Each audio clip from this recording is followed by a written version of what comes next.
that little voice in your head that says you're going to lose your house, you're going to have to downsize, you're going to have to change, don't listen to that voice. That's the first thing that I would say, because so much of you bouncing back and finding your new rhythm is mindset. And it's, Mm. if you can believe in yourself and you can value the experience that you would bring to the next person, there's no better thing that's going to set you up to go ace that next interview than having the confidence in yourself that what you've learned and what you bring to the table has an intrinsic value that others are going to see.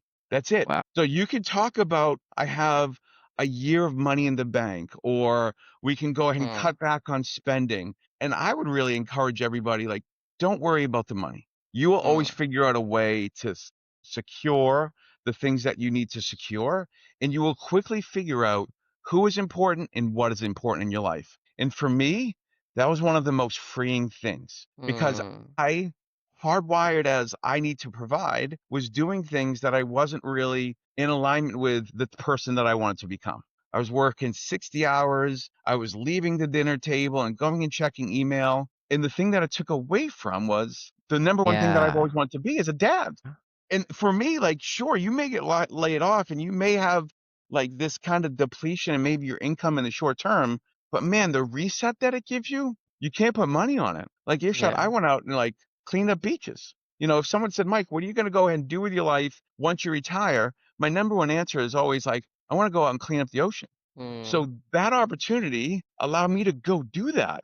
And man, I am grateful for the opportunity. Like my former employer set me up really well to go do that. And the perspective and the mindset change that it gave me allowed me to walk into my next employer with so much clarity, with Mm. just so much idea of like what is important, who is important, and what do I need to continue to do?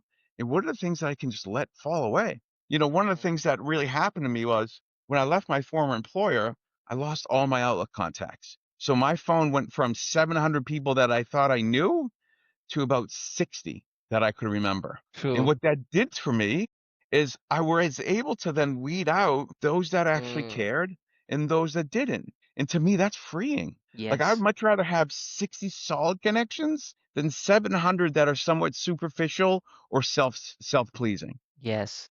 So Yes. man, a lot of people would think about like, man, I got laid off as the worst thing that could ever happen to him. For me, it was the best. And I think it's the mindset and the Yeah. way that you approach it and the opportunity that you look that it is providing you.